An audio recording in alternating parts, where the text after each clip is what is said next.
이 미팅에 입고 오기엔 옷차림이 너무 초라하지 않아요? 대표의 딸은 매니큐어가 칠해진 손을 휘저으며 마치 비둘기를 쫓아내듯 내 짙은 회색 정장을 가리키며 코웃음을 쳤다. 나는 아무 말도 하지 않았다. 그저 나를 제외한 방 안의 모든 사람이 불편해질 때까지 침묵이 길어지도록 내버려둔 채 서 있었다. 화요일 오전 7시 45분. 나는 내 첫 집값보다 평당 가격이 더 비싼 여의도 금융가 고층 빌딩의 대회의실에 서 있었다. 공기 중에는 탄 에스프레소 냄새와 4조 원 규모의 합병 논의 직전에 감도는 특유의 금속성 공포가 배어 있었다. 나는 이 바닥에서 18년을 버텼다. IMF와 금융위기, 마취 없는 대장 내시경 같았던 금융감독원의 감사를 견뎌냈고 분식회계를 창조적 경영 전략이라고 착각하는 오너 일가들 사이에서 살아남았다. 숫자가 꿈과 일치하지 않을 때 사람들이 찾는 사람이 바로 나였다. 나는 해결사였다. 하지만 오늘 나는 그저 시녀 취급을 받고 있었다. 전략기획본부장이라는 직함을 단 27세의 박지민 상무는 비즈니스 복장이라기보다는 청담동 클럽 파티에나 어울릴 법한 네온핑크 점프수트를 입고 있었다. 그녀의 MBA 학위는 아버지의 기부금으로 산 것이나 다름없었고 잉크도 채 마르지 않은 상태였다. 그녀의 목소리는 칠판을 손톱으로 긁는 듯한 소위 강남 억양으로 가득 차 있었다. 내 말 들었어요, 김 이사님? 그녀는 핸드폰을 들여다보며 물었다. 아마도 자신의 갓생 챌린지 인스타그램 게시물의 좋아요 수를 확인하고 있을 터였다. 강 대표님은 어떤 활기를 기대하고 오시는 거라고요? 이사님은 무슨 1988년도 올림픽 당시 승무원 같아요. 구석에 앉은 3명의 주니어 분석가들은 아이패드에 콜을 받고 못 들은 척 연기하고 있었다. 그들은 겁에 질려 있었다. 그들은 내가 누구인지 알았다. 시체가 어디 묻혀 있는지 내가 아는 이유는 대개 내가 삽을 들고 있던 사람이었기 때문이라는 것도 알았다. 하지만 그들은 박지민이 박대성 대표의 금지옥엽딸이라는 사실 또한 알고 있었다. 한국의 기업 사회에서 혈연은 능력보다 10번 중 9번은 앞서는 법이다. 제 정장은 문제 없습니다, 상무님. 나는 한 옥타브 낮춘 목소리로 말했다. 2008년 한 소송 전문 변호사에게 배운 기술이었다. 절대 퀻퀻거리지 말고 소리치지도 마라. 상대방이 듣기 위해 몸을 기울여야 할 정도로 주파수를 낮춰라. 강도훈 대표는 패션쇼를 보러 오는 게 아닙니다. 국민연금 자금 4조 5천억 원을 우리 포트폴리오에 맡길지 결정하러 오는 겁니다. 그분은 내 바지 기장이 아니라 이비타 상각 전 영업이익에 관심이 있습니다. 박지민은 눈을 굴렸다. 그토록 드라마틱한 동작으로 칼로리가 소모될 지경이었다. 아, 진짜 너무 꽉 막히셨네. 이건 에너지 문제라고요, 김 이사님. 바이브가 중요하단 말이에요. 아빠가 오늘 프레젠테이션은 제가 주도하라고 하셨어요. 우리에겐 신선한 에너지가 필요하니까. 이사님은 지루한 숫자 설명해야 할 때를 대비한 기술적 백업 정도로 계시는 거예요. 나는 그녀를 정말 뚫어지게 쳐다보았다. 오만함으로 가려진 인정 욕구, 자기가 청소할 자격조차 없는 회의실에서 대장놀이를 하는 겁먹은 어린아이를 보았다. 그리고 내 안에서 무언가가 끊어지는 것을 느꼈다. 뼈가 부러지는 것 같은 큰 소리가 아니라 가슴 깊은 곳에서 조용히 일어난 구조적 붕괴였다. 나는 끝났다. 자, 상황이 정말 추악해지기 전에, 그리고 장담하건대 정말 그렇게 될 테니 기업의 몰락과 치밀한 복수극을 좋아하는 사람이라면 이 이야기에 집중해 주길 바란다. 솔직히 말해서 내 상사가 내 뇌를 자기 딸의 자존심으로 갈아 끼운 오늘 내가 얻을 수 있는 유일한 위안이니까. 좋아, 다시 그 난장판으로 돌아가 보자. 문이 열리고 박대성 대표가 들어왔다. 박 대표는 40년 동안 실패를 거듭하며 위로 올라간 인물이었다. 은발의 신사였지만 그의 검게 그을린 피부는 나는 회사 업무 시간에 제주도나 동남아 골프장에서 산다고 외치고 있었다. 신사숙녀 여러분, 그가 손뼉을 치며 우렁차게 말했다. 큰 날이야, 아주 큰 날. 지민아, 오늘 아주 환상적이구나. 비전 그 자체야. 김이사, 자네도 왔군. 좋아. 바인더는 가져왔나? 데이터를 가져왔습니다, 대표님. 나는 내 앞에 놓인 가죽 재본 보고서 더미를 두드리며 말했다. 실제 수치, 리스크 평가서, 규정 준수 이력입니다. 좋아, 좋아. 그는 커피를 따르며 손을 휘저었다. 일단 그건 테이블 아래에 둬. 지민이가 마법을 부리기 전에 강 대표를 지루하게 만들 순 없잖아. 우린 오늘 과거가 아니라 미래를 파는 거야. 나는 펜을 쥔 손에 힘을 주어 손가락 마디가 하얗게 질렸다. 그가 말하는 과거란 박 대표가 에스토니아 지하실에 있는 2명의 해커가 만든 코인 스타트업을 인수하려다 날려먹은 대차대조표를 내가 18개월 동안 뼈를 깎아 재건한 그 시간을 의미했다. 그 과거 덕분에 이 회사가 지금 당장 검찰 조사를 받지 않고 있는 것이었다. 대표님, 나는 목소리의 평정을 유지하며 말했다. 강도훈 대표는 SV 파트너스를 운영합니다. 그는 아침 식사로 비전을 씹어먹고 파산 신청 서류를 뱉어내는 사람입니다. 우리가 펀더멘털 기초 체력으로 승부하지 않으면 그는 그냥 나갈 겁니다. 박지민이 신음소리를 냈다. 아빠, 이사님이 또 저래요. 분위기 망치잖아요. 그냥 저한테 맡기라고 좀 해주세요. 박 대표는 한숨을 쉬며 방화 충동을 일으키게 만드는 그 특유의 가부장적인 눈빛을 보냈다. 김이사, 제발. 지민이는 요즘 투자자들의 감을 타고났어. 그냥 좀 밀어줘. 응? 원팀이 되자고. 원팀. 원팀. 닥치고 총알바지나 되라는 말의 기업적 표현이다. 나는 시계를 보았다. 오전 7시 55분. 강도훈 대표는 5분 안에 저 문으로 걸어 들어올 것이다. 나는 창문에 비친 자신의 모습을 보며 옷매무새를 다듬고 있는 박지민을 보았다. 그리고 자기 회사를 파쇄기에 집어넣으려 한다는 사실을 모른 채 시계를 확인하는 박 대표를 보았다. 알겠습니다. 나는 말했다. 진심이었다. 완벽하게 이해했다. 그들이 쇼를 원한다면 쇼를 하게 해줄 것이다. 방해하지 않을 것이다. 구해주지도 않을 것이다. 나는 지루한 짙은 회색 정장을 입고 앉아서 박지민이 불타오르는 것을 지켜볼 것이다. 나는 바인더 표지를 매끄럽게 문지르고 물을 한 모금 마신 뒤 처형인이 도착하기를 기다렸다. 오전 8시 정각, 양쪽 문이 활짝 열렸다. 1분도 빠르지 않고 1분도 늦지 않았다. 강도훈 대표는 대략적인 시간 개념으로 움직이는 사람이 아니었다. 그는 절대적인 시간 속에서 움직였다. 그가 걸어 들어오자 방 안의 온도가 10도는 떨어지는 것 같았다. 그는 체격이 크지 않았지만 175cm 정도의 키에 날렵한 체형으로 포식자의 치명적인 경제성을 가지고 움직였다. 낭비되는 동작이 없었다. 그는 제2의 피부처럼 완벽하게 맞는 네이비 수트를 입고 있었고 그의 눈빛은 더러운 얼음 색깔 같았다. 그는 미소 짓지 않았다. 교통체증에 대해 사과하지도 않았다.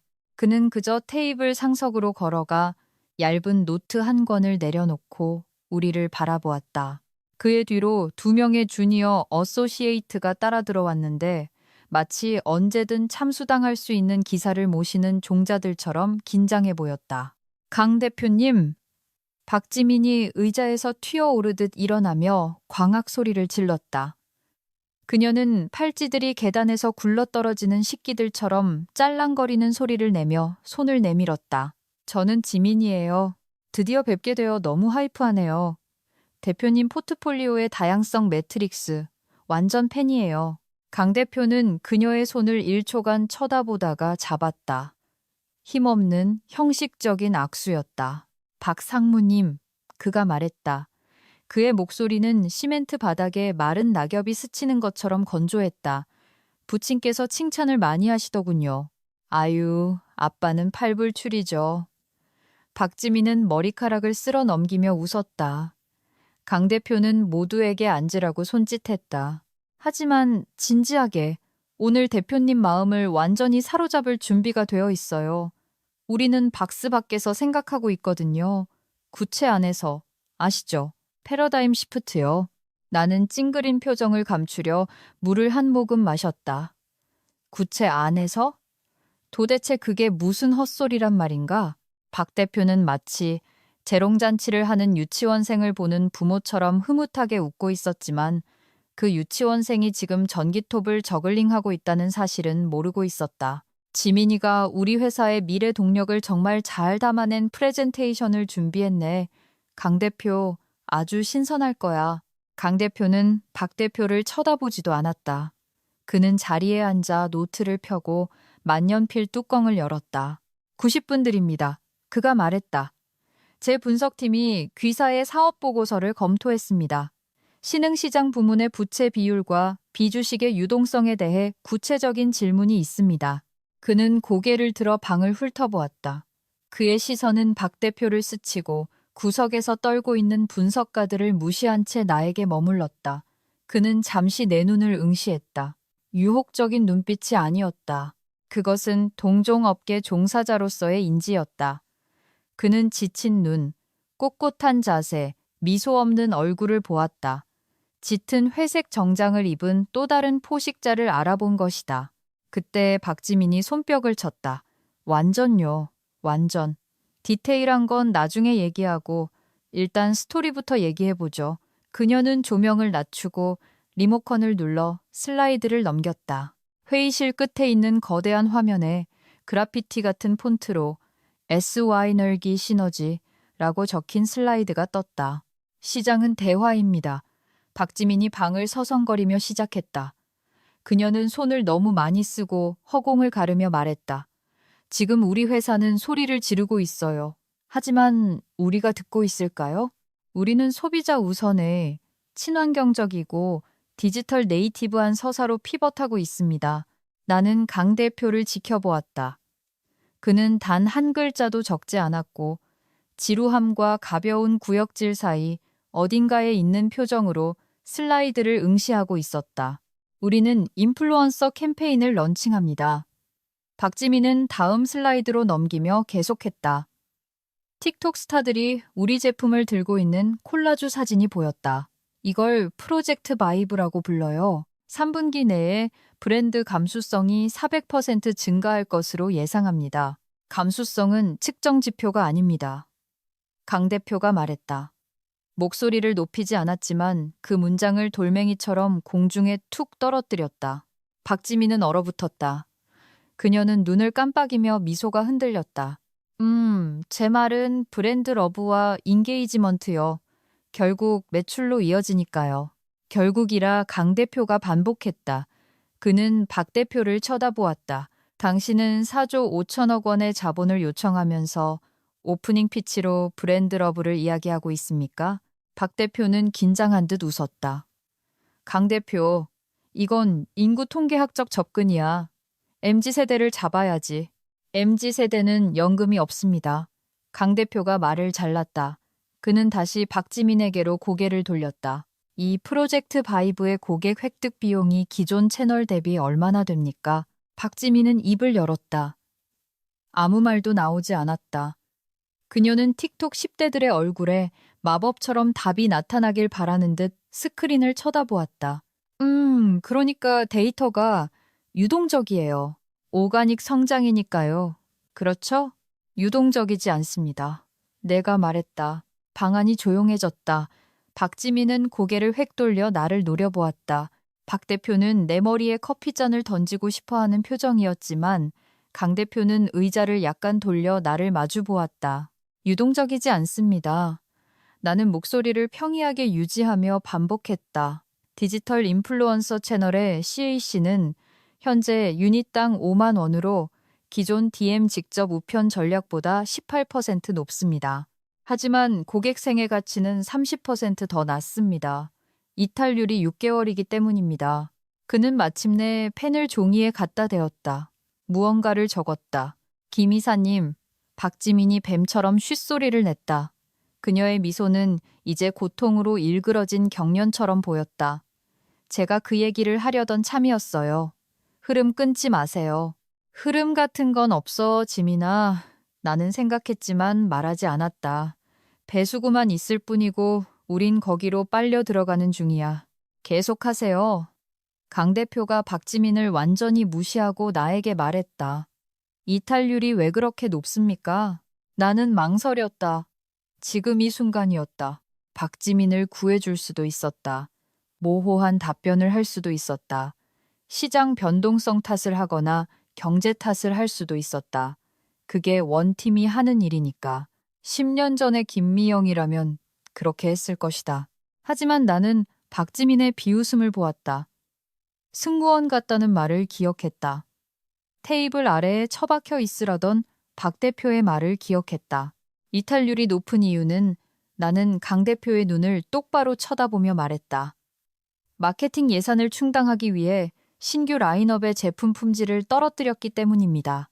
인플루언서들에게 돈을 주기 위해 RD 예산을 15% 삭감했습니다.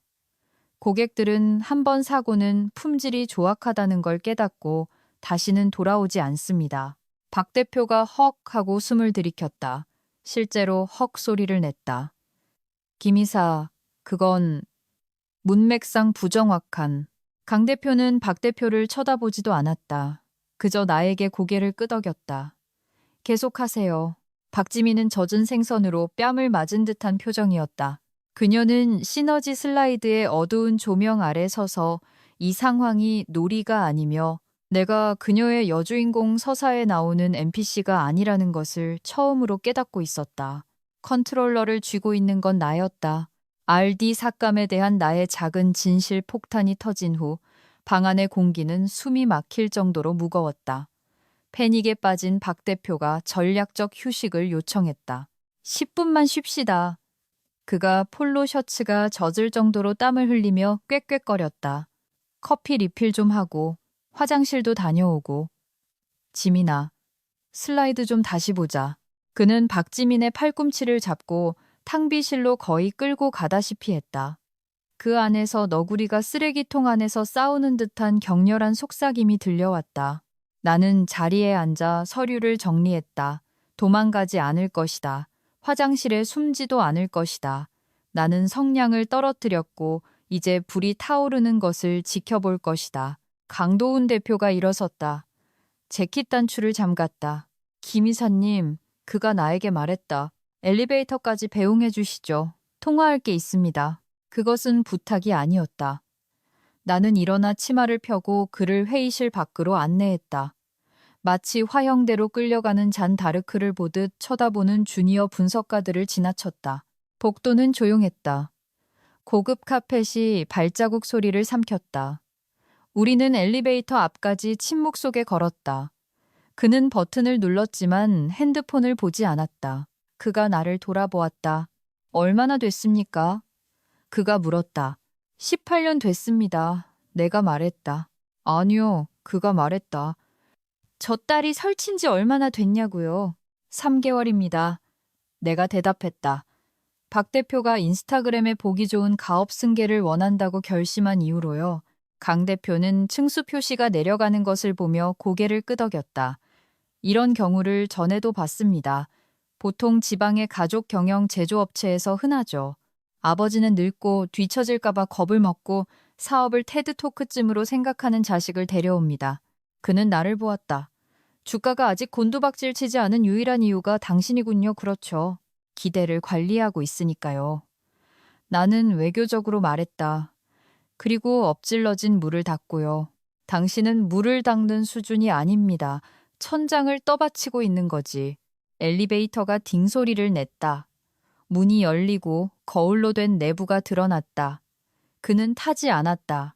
그저 한 손으로 문을 잡고 서 있었다. 왜 남아 있습니까? 그가 물었다. 여의도 어느 대기업 IR, 기업 설명 담당으로도 갈 수 있을 텐데 왜 여기에 남아서 4조 5천억짜리 잠재 고객 앞에서 27살짜리 아마추어에게 모욕을 당하고 있는 겁니까? 나는 엘리베이터 거울에 비친 내 모습을 보았다. 피곤해 보였지만 날카롭고 위험해 보였다. 제가 이 회사를 만들었으니까요. 나는 조용히 말했다. 은행과의 관계도 제가 만들었습니다. 박 대표가 세 번째 집을 살 수 있게 해준 부채 구조 조정도 제가 했습니다. 그들은 저를 가구의 일부라고 생각해요. 하지만 그 가구가 집을 지탱하고 있다는 걸 잊어버린 거죠. 강 대표가 미소 지었다. 피 냄새를 맡은 상어 같은 섬뜩한 표정이었다. 투자하지 않을 겁니다. 그가 말했다. 심장이 쿵 내려앉았다. 올 것이 왔다는 걸 알았지만 육성으로 들으니 여전히 아팠다. 그들이 고통받기를 원했음에도 내 의무를 다하지 못한 실패처럼 느껴졌다. 하지만 그가 계속했다. 아직 자리를 뜨진 않겠습니다. 이 상황이 어떻게 돌아가는지 보고 싶군요. 자네 속에서 건질 만한 게 있는지 확인하고 싶습니다. 그는 몸을 약간 기울였다. 우리가 다시 들어가면 그녀가 떠들게 놔두세요. 줄을 충분히 길게 주세요. 그녀가 그 줄로 목을 매는지 아니면 회사의 숨통을 끊는지 보고 싶군요. 회사의 숨통을 끊으면요? 내가 물었다. 그럼 우린 시체를 깨끗이 발라먹으면 됩니다. 그가 말했다. 하지만 당신이 주도권을 잡는다면, 조종석에 파일럿이 있다는 걸 보여준다면 진행할 수도 있습니다. 그는 문을 잡은 손을 놓았다. 5분입니다, 김 이사님. 그 후에 진짜 회의를 시작하죠. 그는 통화를 위해 엘리베이터 안으로 들어갔다. 문이 닫혔다. 나는 잠시 복도에 서 있었다. 심장이 갈비뼈를 때리듯 뛰었다. 더 이상 두려움이 아니었다. 아드레날린이었다. 고순도 프리미엄 아드레날린. 강 대표는 방금 내게 허락을 주었다. 아니, 명령을 내렸다. 나는 회의실로 걸어갔다. 탕비실에서 박지민의 목소리가 높아지는 게 들렸다. 그냥 질투하는 거야. 내가 젊고 비전이 있으니까 자기는 그냥 행정직일 뿐인데 질투하는 거라고. 계산기나 두드리는 고급 비서 주제에 알아, 우리 딸. 안다. 아빠도 알아. 박 대표가 달래고 있었다. 하지만 숫자를 맞추려면 그 여자가 필요해. 그냥 그 사람을 현혹시켜. 내 매력을 써. 넌 스타잖아. 나는 문 앞에서 멈췄다. 고급 비서. 나는 깊은 숨을 들이쉬었다. 수류탄의 안전핀을 뽑는 상상을 했다. 그리고 문을 밀고 다시 들어갔다. 2라운드 준비되셨나요? 나는 명랑하고 거의 밝기까지 한 목소리로 물었다. 박지민이 획 돌아서며 노려보았다. 그냥 앉아서 입 다물고 있어요, 김 이사. 이건 내가 처리하니까. 그러시죠. 나는 자리에 앉으며 규제 리스크라고 표시된 바인더를 펼쳤다. 현혹시켜 보세요. 강 대표가 돌아왔을 때 그는 바로 앉지 않았다. 그는 창가로 가서 여의도의 스카이라인을 바라보다가 의자를 돌려 박지민을 정면으로 마주보았다. 박 상무님, 그가 말했다. 마케팅은 넘어가죠.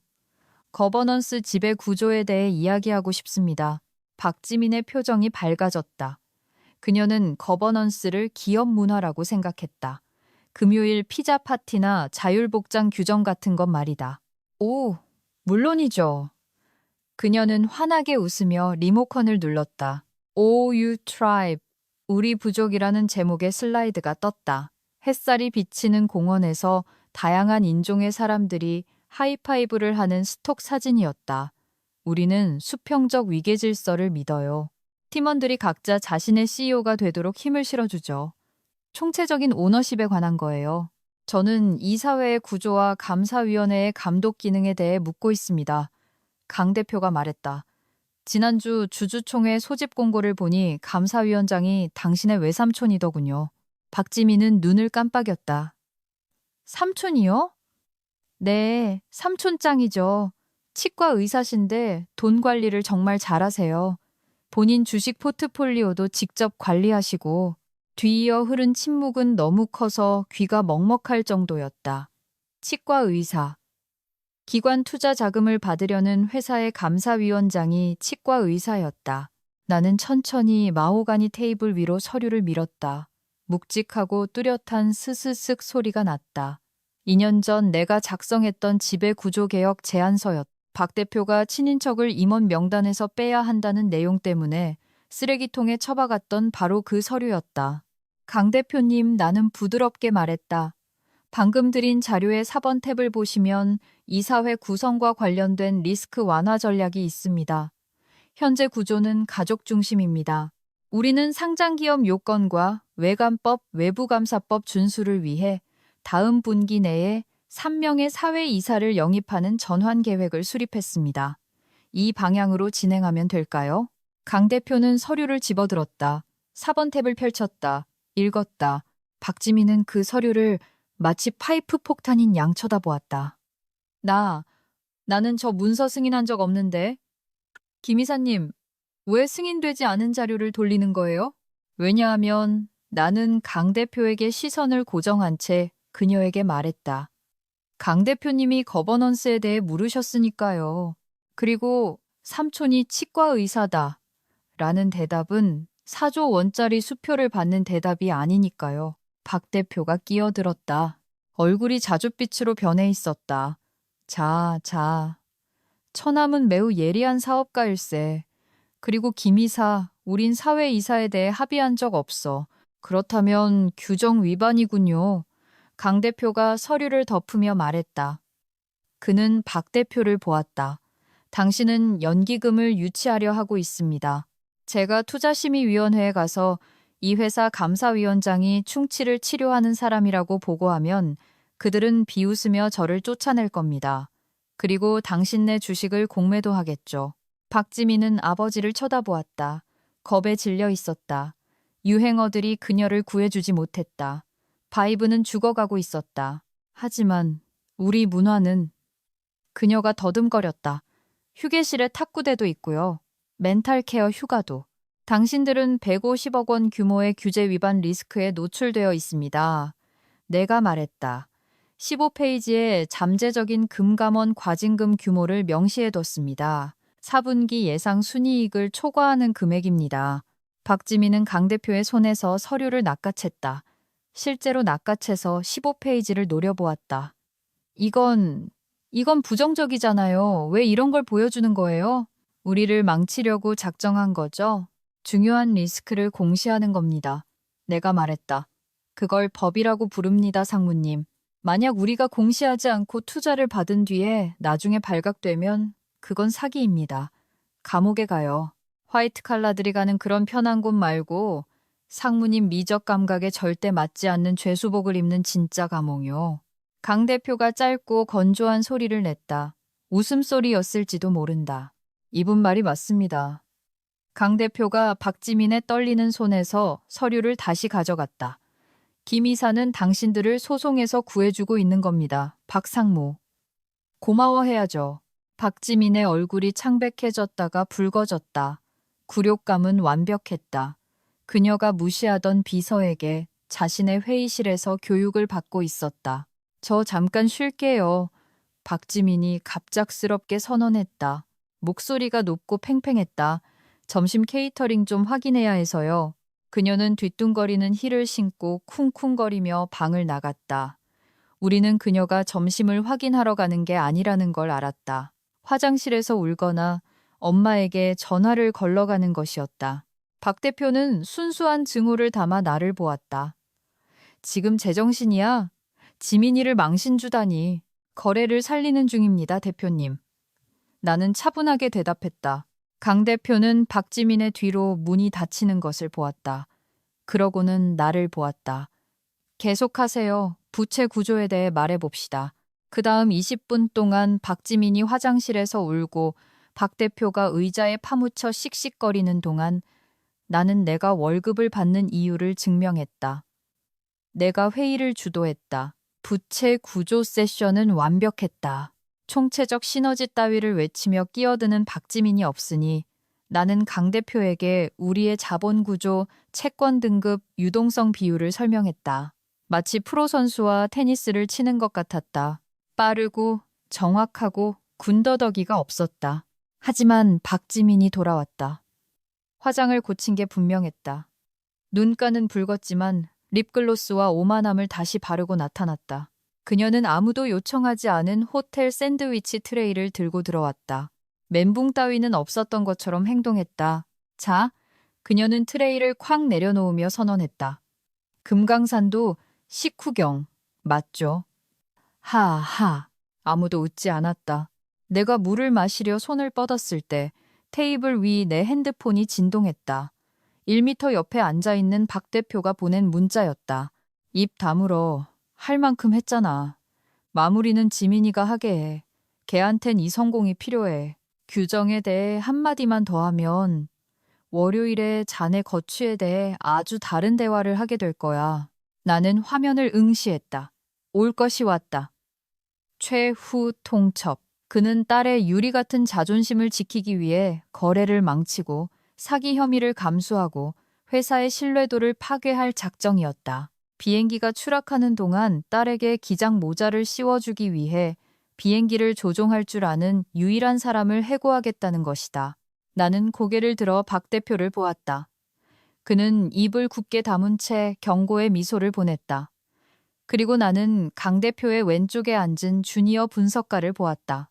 20대 중반쯤 되어 보이는 날카로운 눈매에 단정하고 전문적인 정장을 입은 여성이었다.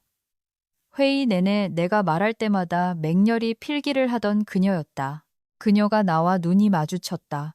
그녀는 아주 미세하게 거의 알아차리기 힘들 정도로 고개를 끄덕였다. 그러고는 펜으로 노트를 2번 톡톡 쳤다. 신호였다. 우리는 듣고 있어요. 누가 일을 하는지 알아요. 우스웠다. 그 순간 나는 20년 가까이 모셔온 상사보다 엄밀히 말하면 적대 관계인 테이블 건너편의 낯선 사람들에게 더 동질감을 느꼈다. 강 대표가 헛기침을 했다. 박상무님, 그가 박지민에게 말했다. 부채 처리에 대해서는 이사님이 잘 설명해 주셨고 향후 수익권, 구체적으로 그 신규 소프트웨어 플랫폼을 어떻게 수익화할 건지 계획을 듣고 싶군요. 함정이었다. 그 소프트웨어 플랫폼은 존재하지 않았다. 박 대표가 지난 분기에 주가를 띄우기 위해 띄운 실체 없는 개념이었다. 박지민의 얼굴이 밝아졌다. 아, 플랫폼이요. 그건 우리 업계의 배달의 민족이 될 거예요. 완전 확장 가능하고 AI 기반의 블록체인도 적용됐죠. 그녀는 경제뉴스에서 주어들은 단어들을 아무렇게나 내뱉고 있었다. 수석 개발자가 누구입니까? 강 대표가 물었다. 지금 인재를 소싱 중이에요. 박지민이 말했다. 하지만 비전은 확실해요. CTO 최고 기술 경영자가 없습니까? 강 대표가 물었다. 프랙셔널 CTO가 있어요. 박지민이 말했다. 아주 애자일하죠. 나는 그 프랙셔널 CTO를 알았다. 우크라이나에 있는 프리랜서였다. 우리는 웹사이트 유지 보수 명목으로 시간당 $50를 주고 있었다. 나는 핸드폰을 보았다. 입 다물어. 나는 자신의 유행어에 빠져 허우적거리는 박지민을 보았다. 나는 내가 개입해서 그들을 구하고 거짓말을 해주기를 기다리는 강 대표를 보았다. 침묵하면 거래는 깨진다. 말하면 나는 해고당한다. 나는 천천히 물을 한 모금 마셨다. 주택담보대출을 생각했다. 퇴직연금을 생각했다. 이 회사에 바친 18년의 주말들을 생각했다. 그리고 강남 치과의사 삼촌을 생각했다. 나는 핸드폰을 뒤집어 놓았다. 사실은 내가 침묵을 깨고 말했다. 프랙셔널 CTO만 있는 게 아닙니다. 우리는 독자적인 코드가 아예 없습니다. 그 플랫폼은 인도에 있는 제3자 벤더로부터 화이트 라벨 상표만 붙여 파는 방식으로 가져온 겁니다. 지적 재산권은 우리에게 없습니다. 박지민이 헉소리를 냈다.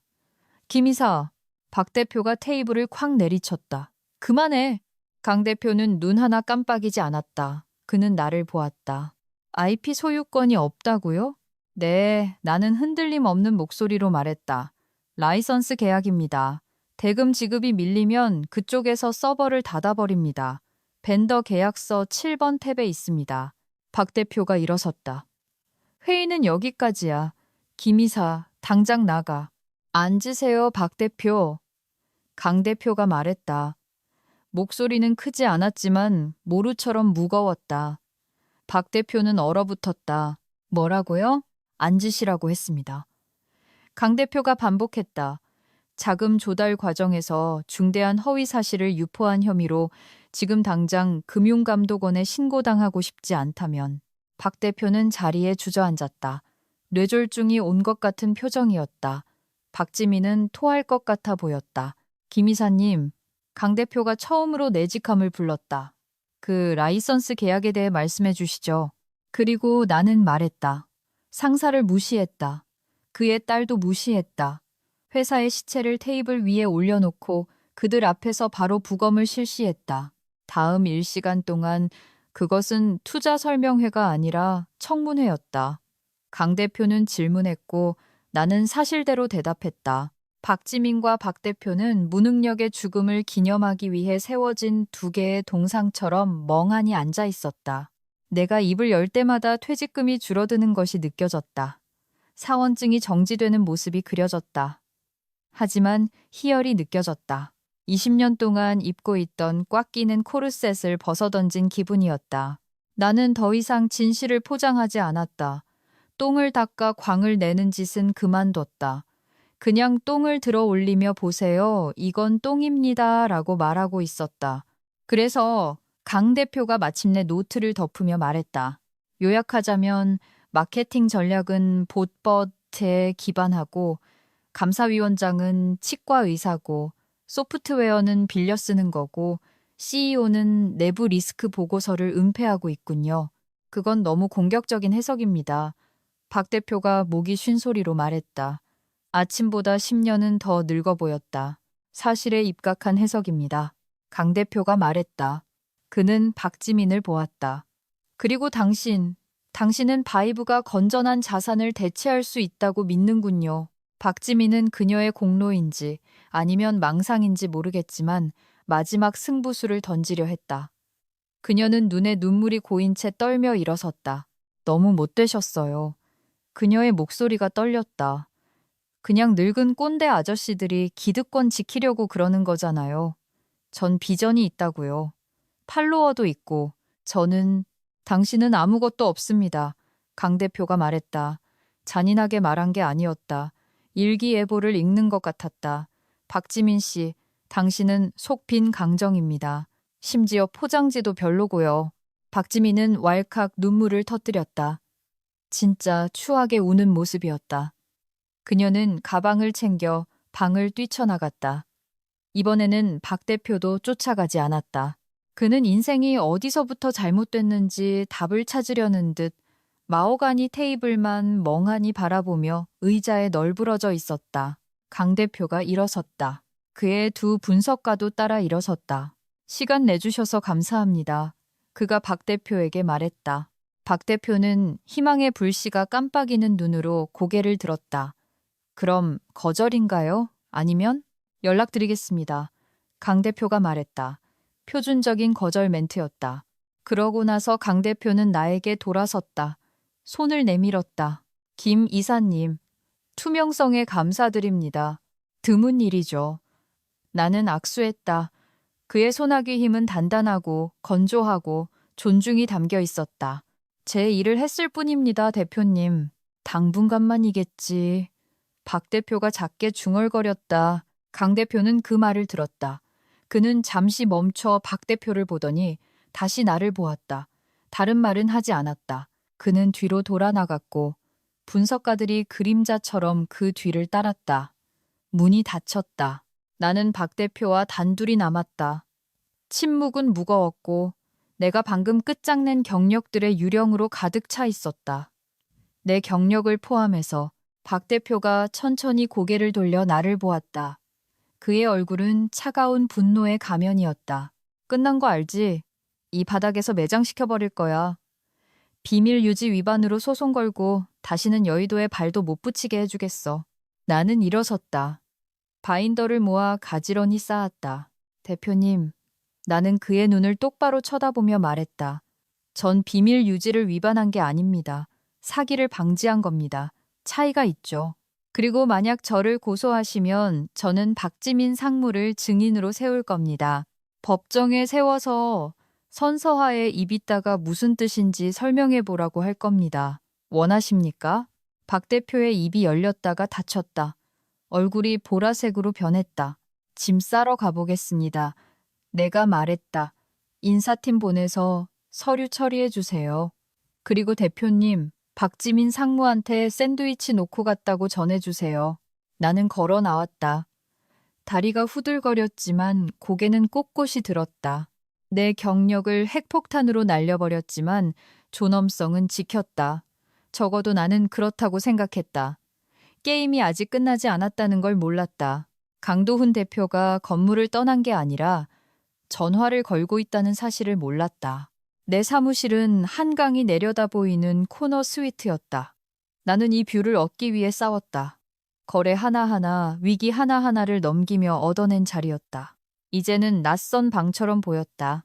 나는 비품실에서 종이 상자를 꺼냈다. 기업적 죽음의 만국 공통 상징이다. 골든 리트리버 몽이의 액자 사진 무지개 다리 건넌 녀석. 2015년 올해의 딜 크리스털 상패. 서랍 속 비상용 초콜릿을 담기 시작했다.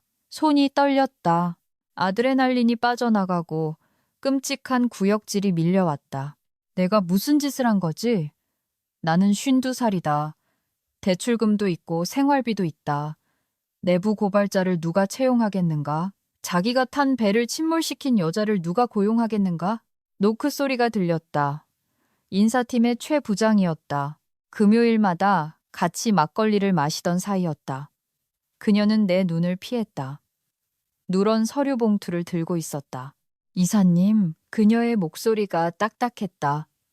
대표님이 이거 전해드리라고 하셔서요. 해고 통지서인가? 스테이플러를 상자에 떨어뜨리며 물었다. 조사 대기 발령 및 직무 정지예요. 그녀가 정정했다. 해고 전 절차죠. 그리고 보안 요원 대동해서 나가시라고 하셨어요. 보안팀이 오고 있어요. 보안팀? 나는 웃었다. 거칠고 날카로운 소리였다. 여기서 18년을 일했어. 최 부장. 내가 스테이플러라도 훔쳐갈까봐? 죄송해요. 그녀가 속삭였다. 대표님이 아주 화가 많이 나셨어요. 위에서 물건 던지고 난리도 아니에요. 지민 상무님은 히스테리 부리고 계시고요. 지민이는 원래 히스테릭하잖아. 내가 중얼거렸다. 최 부장 뒤로 보안 요원 2명이 나타났다. 처음 보는 얼굴들, 용역업체 직원들이었다. 그들은 나를 위험 요소인 양 쳐다보았다. 이사님, 그중 한 명이 말했다. 사원증하고 노트북 반납해 주십시오. 나는 건네주었다. 벌거벗은 기분이었다. 내 정체성이 몇 초 만에 벗겨져 나갔다. 됐습니다. 상자를 들며 말했다. 우리는 치욕의 행진을 했다. 나를 못 본 척하는 주니어들의 파티션을 지나 커피가 말라붙은 휴게실을 지나 울 것 같은 표정의 리셉션 직원을 지나쳤다. 엘리베이터를 타고 로비로 내려와 유리문을 통과해 보도블록 위에 섰다. 비가 오고 있었다. 당연히 비가 와야지. 클리셰였지만 우주에는 상상력이 부족한 모양이다. 나는 젖은 보도블록 위에 서서 상자를 들고 빗물에 머리가 망가지는 것을 느끼며 어머니에게 이걸 어떻게 설명할지 생각했다. 엄마. 20대 인플루언서가 1조짜리 회사를 말아먹는 꼴을 못 봐줘서 잘렸어. 주머니에서 핸드폰이 진동했다. 안 받으려 했다. 아마 박 대표가 마지막으로 소리 지르려고 건 전화일 것이다. 하지만 박 대표가 아니었다. 모르는 번호였다. 2로 시작하는 번호. 여보세요? 나는 상자를 무릎으로 받치며 전화를 받았다. 김미영입니다. 김 이사님, 강도훈입니다. 나는 전화기를 떨어뜨릴 뻔했다. 강 대표님? 어디시죠? 지금 보도블록 위에 있습니다. 내가 말했다. 방금 건물에서 쫓겨났거든요. 다행이군요. 그가 말했다. 방문증 끊어드리는 수고를 덜었네요. 네, 이해가 잘. 저 아직 로비에 있습니다. 그가 말했다. 안 갔어요. 뒤돌아보세요. 나는 빗물 자국이 난 거대한 로비 유리를 통해 뒤를 돌았다. 그가 보였다. 귀에 핸드폰을 대고 나를 보며 서 있었다. 다시 들어오시죠, 김 이사님. 그가 말했다. 못 들어갑니다. 내가 말했다. 사원증 뺏겼어요. 출입 금지 당했습니다. 이젠 아닙니다. 그가 말했다. 제가 방금 채권을 샀거든요. 다음 주 만기인 브릿지론 단기 자금 대출이 하나 있더군요. 박 대표가 언급하는 걸 깜빡한 지저분한 디테일이었는데 제 분석팀이 찾아냈습니다. 방금 은행에서 그 채권을 매입했습니다. 엄밀히 말하면 5분 전부터 제가 이 회사의 주채권자입니다.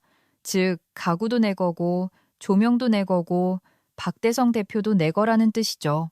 나는 유리를 통해 그를 멍하니 쳐다보았다. 다시 들어오세요. 그가 반복했다. 끝내야 할 회의가 남았습니다. 그리고 비 맞기엔 옷차림이 너무 얇으시군요. 나는 회전문으로 다시 걸어 들어갔다. 방금 나를 쫓아냈던 보안 요원들이 막으려 다가왔다. 강 대표가 손가락 하나를 들었다. 일행입니다. 보안 요원들이 멈췄다. 그들은 강 대표를 보았다. 그의 수트를 보았다. 그가 서 있는 자세를 보았다. 그들은 물러났다. 돈은 말을 하지만 거대한 돈은 명령을 한다. 상자는 두시죠. 강 대표가 말했다. 필요 없을 겁니다. 나는 치욕의 상자를 안내 데스크에 버려두었다. 우리는 엘리베이터를 탔다. 올라가는 동안 침묵이 흘렀다. 편안한 침묵이었다. 왜죠? 내가 물었다. 저는 뼈대가 좋은 회사를 좋아합니다. 강 대표가 말했다. 이곳은 뼈대가 훌륭해요. 경영진이라는 흰개미가 들끓고 있을 뿐이죠. 당신이 해충 방제업자고요. 엘리베이터 문이 열렸다. 우리는 다시 복도를 걸어갔다. 나를 본 주니어들이 헉 하고 숨을 삼켰다. 최 부장이 서류를 떨어뜨렸다. 우리는 곧장 대표실로 걸어 들어갔다. 박 대표는 누군가에게, 아마도 변호사에게 소리를 지르며 통화 중이었다. 박지민은 소파에 앉아 차가운 재로 콜라캔으로 눈찜질을 하고 있었다. 우리가 들어가자 박 대표가 전화기를 떨어뜨렸다. 저 여자가 여기서 뭐 하는 거야? 그가 고함쳤다. 보안팀, 보안팀. 내가 말했다. 보안팀은 이제 제 밑에서 일합니다. 강 대표가 박 대표의 거대한 책상 모서리에 걸터 앉으며 말했다. 그는 뉴턴의 요람구슬, 장식품을 집어들어 딱딱딱 소리를 내게 했다. 무슨 헛소리야? 박 대표가 따졌다. 브릿지론 말입니다. 강 대표가 부드럽게 말했다. 시티은행에 갚아야 할 200억 원.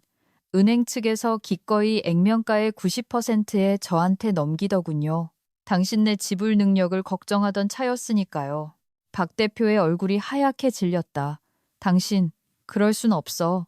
그랬습니다. 그리고 당신들이 약정 조건, 특히 적격한 감사위원회를 유지해야 한다는 조건을 위반했으므로 대출금 즉시 상환을 요청합니다. 박 대표는 의자에 무너져 내렸다. 지금 현금 200억이 어디 있어? 알죠? 강 대표가 말했다. 하지만 주식이 있지 않습니까? 제안은 이렇습니다. 부채를 주식으로 전환합니다. 출자 전환, 제가 대주주가 됩니다. 당신은 대표직에서 물러납니다. 명예회장 정도가 좋겠군요. 골프는 계속 치세요. 차도 유지하시고. 그리고 지민이는 박 대표가 속삭였다. 강 대표는 박지민을 보았다. 그녀는 작아 보였다. 박지민 씨는 해고입니다.